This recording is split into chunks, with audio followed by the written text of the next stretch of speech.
Okay, what's up? Welcome to HeadTube782. Glad you guys are joining us today. We're just going to do a real quick video. I'm just going to talk about the very basic parts of a mountain bike, simply because a lot of new people out there getting into cycling and mountain biking, and when they come into a bike shop and somebody's talking about this, that, and the other, they don't have a clue.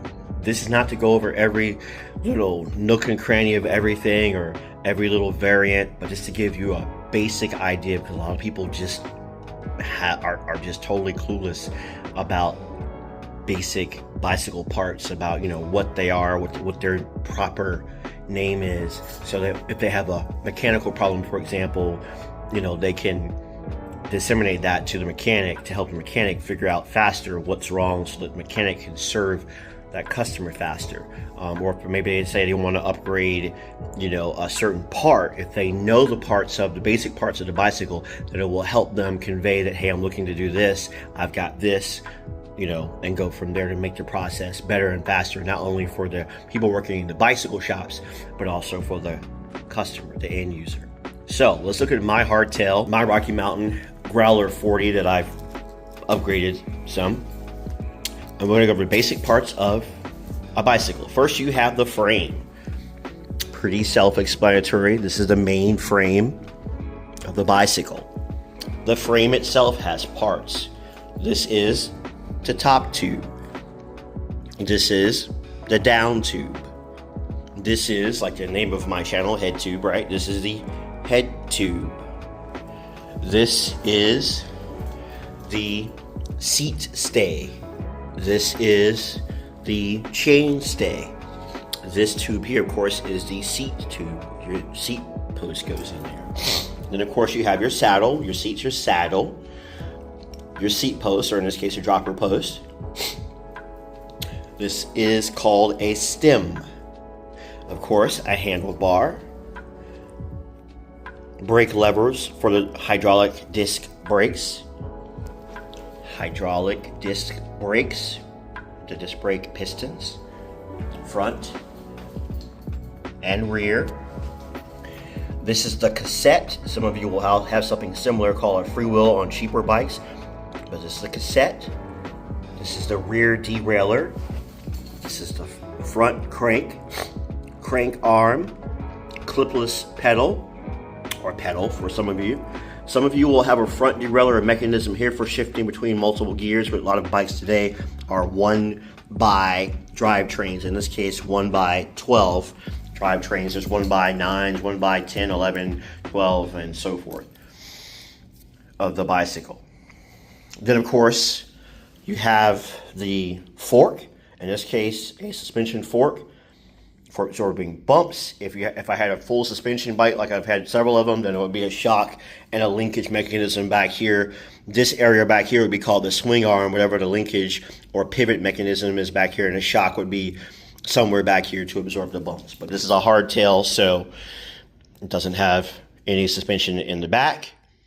There are suspension seat posts. So if you had a bike like this and you had a suspension seat post, it'd still be called a hardtail. And there are, of course, fully rigid bikes which have no suspension, where they have like a rigid fork. But this, of course, has a suspension fork from Fox.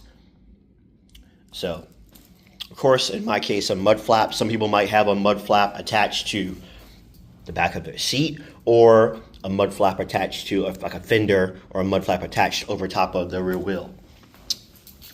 Of course, the wheels themselves, front wheel and a rear wheel. This is the hub. These are spokes. These are spoke nipples. This is the rim. Tire. If you're tubeless, there is no inner tube. If you have tubes, there is an inner tube inside. This is the valve. Either Presta, like this is here, or Schrader. Schrader looks more like your car tire.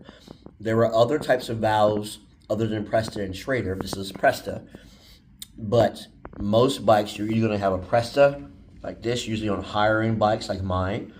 On cheaper bikes, you're going to have like a car tire valve or a Schrader valve.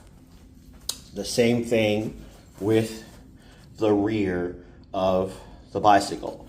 My bicycle has a bell.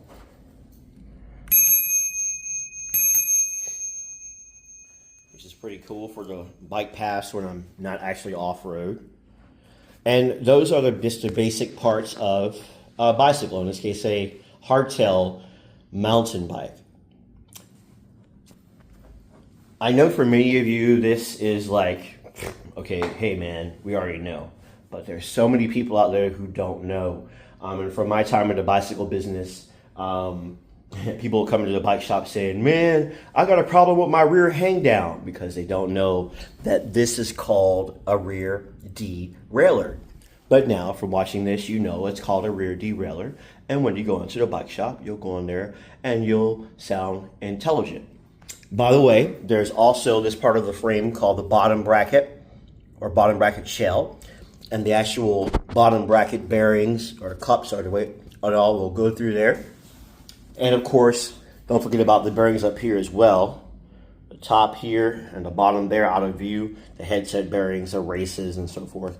Inside of there for this tapered head tube. Internally, this is fatter down here and skinnier as it goes up. And also the fork, the steerer tube inside of here, the same thing. It's fatter down here and skinnier up here. It's just for a stronger connection. So hope that's given you guys a good clue, basic rundown of the basic parts of a mountain bike. The same thing is very similar with mountain bikes, with road bikes, with gravel bikes, with hybrids, with kids bikes. Most bicycles follow a similar, very basic setup. Thanks for watching HeadTube72, very short video. Please like, share, comment, subscribe, and most importantly, get out there when you can and go ride. And remember to always wear a helmet, especially if you have your kids out there. Always make sure your kids are wearing a bicycle helmet. Have a great day.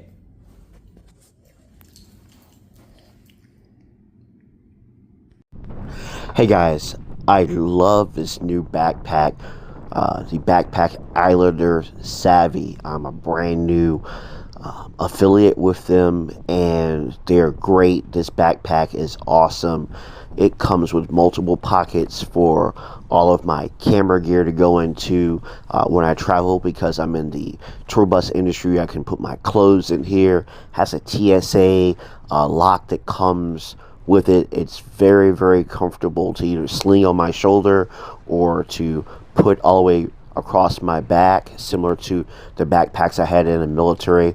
Water resistant, very durable, very tough. I'll leave an affiliate link, so if you want to purchase this product, it will help me out tremendously. But this is a great backpack, and they have other products as well. These guys are fantastic, and I highly recommend them.